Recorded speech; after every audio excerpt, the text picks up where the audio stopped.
नमस्कार. आज आपण एका नवीन विषयावर थोडीशी चर्चा करणार आहोत.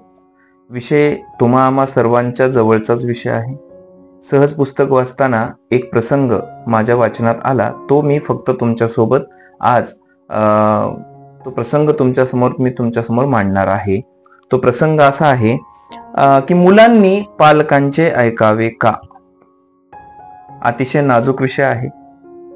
प्रत्येक पालकांचं मुलांनी ऐकावं का नाही ऐकावं, या गोष्टीवरचा थोडासा हा आपल्याला माहितीपर व्हिडिओ मी तुमच्यासमोर सादर करतोय. आता बघा, वाचन करत असताना एक प्रसंग मी वाचतोय, ते नक्की तुम्ही ऐकावं अशी माझी इच्छा आहे.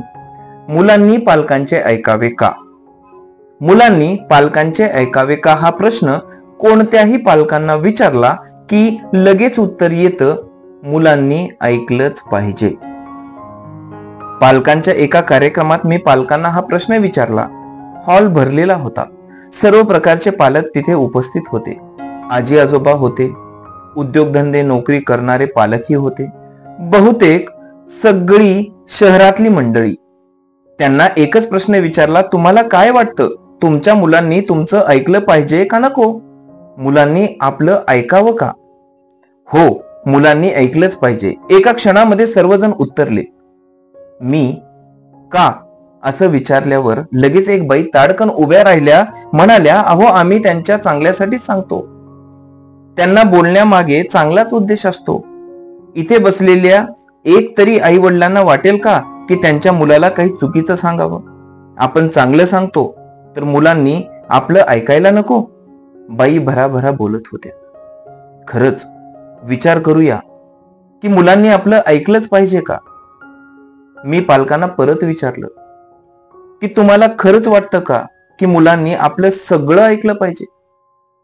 तुम्ही जे सांगाल ते सर्व मुलांनी ऐकलंच पाहिजे असा तुमचा अट्टहास आहे का?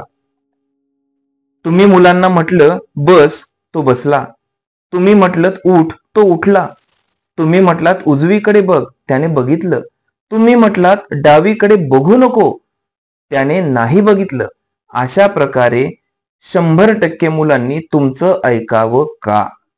मी असं म्हटल्यानंतर सगळीकडे शांतता पसरली. एक बाई हळूच म्हणाल्या, सगळंच नाही, पण जे चांगलं आहे ते तरी ऐकलं पाहिजे. त्यांचं हे उत्तर ऐकून सर्वांनाच स्फुरण चढलं. सर्वजण म्हणाले, हो हो, चांगलं ते तर ऐकलंच पाहिजे. ठीक आहे, तुमचं म्हणणं आहे की मुलांनी चांगलं ते ऐकलं पाहिजे, पण सगळं ऐकलं नाही पाहिजे. 2च मिनिटापूर्वी सगळ्यांचं उत्तर काय होतं? तर मुलांनी सगळंच ऐकलं पाहिजे. तुम्ही म्हणता चांगलं ऐकलं पाहिजे, पण चांगलं काय आणि वाईट काय हे ठरवायचं कोणी? की पालकांनी मुलांना सांगायचं की मगाशी सांगितलं ते ऐक, हे ऐकू नकोस? परत सर्वत्र शांतता पसरली. हे मुलांनीच ठरवायला हवं. एक आजोबा शांतपणे उत्तरले, मुलांनीच ठरवायला हवं. यावर सर्वांचं एकमत झालं. मी म्हटलं, मग सध्या मुलं काय करतात? तेच करतात. त्यांना जे चांगलं वाटतं ना ते ती ऐकतात. चांगलं वाटत नाही ते ती ऐकत नाहीत. म्हणजे ती बरोबर करतात. आता मात्र हशा पिकला. आता सगळेजण हसू लागले, टाळ्याही वाजवू लागले. खरंच असं आहे का? खरंच आपल्याला असं वाटतं का की त्यांनी आपलं सगळंच ऐकावं? विचार करण्यासारखा प्रश्न आहे. काय व्हायला हवं हा सुद्धा मोठा प्रश्न आहे. काहींचं म्हणणं पडतं की मुलांनी 100% ऐकायला हवं. काहींना वाटतं की पालकांनी सांगावं व मुलांनी स्वतः ठरवावं.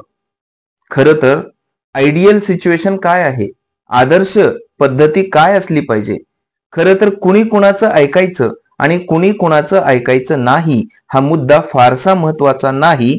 आपण एखाद्याचं का ऐकतो यावर विचार होणं खूप आवश्यक आहे आणि काय ऐकतो यावर विचार होणं आवश्यक आहे. त्यामुळं मुलांना लहान असल्यापासूनच काही गोष्टी आपण सांगणं गरजेचं आहे. काय योग्य असतं काय अयोग्य असतं. ज्यावेळेस त्यांचं मन, त्यांची बुद्धी पूर्ण विकसित होते, त्यावेळेस मुलांना सर्व काही कळायला लागतं की हे योग्य आहे, हे अयोग्य आहे. परंतु त्यासाठी पालकांनीही त्यांच्याच कृतीतून मुलांना योग्य अयोग्य हे दाखवून देणं गरजेचं आहे. वारंवार सांगण्यापेक्षा काही गोष्टी कृतीतून घडत असतात. उदाहरणार्थ, मी मोबाईल घेतला, माझा मुलगा मोबाईल घेणार आहे. मी पुस्तक घेतलं, माझा मुलगा नक्कीच पुस्तक हातात घेणार आहे. म्हणून संस्कार हे आपल्या आणि सोबतच त्यांच्या आजूबाजूचं वातावरण, त्यांच्या सोबत असणारे सगळे काही मंडळी आहेत, मित्रमंडळी, यांच्यावर सुद्धा लक्ष असणं गरजेचं आहे. आणि घरातलं वातावरण ही पोषक तेवढंच असणं गरजेचं आहे. कारण की मुलं हे अनुकरण प्रिय असतात. मग ते शिक्षक असतील, पालक असतील, परिस्थिती असेल आणि त्यांच्या आजूबाजूची मित्रमंडळी असतील आणि संस्कार असतील.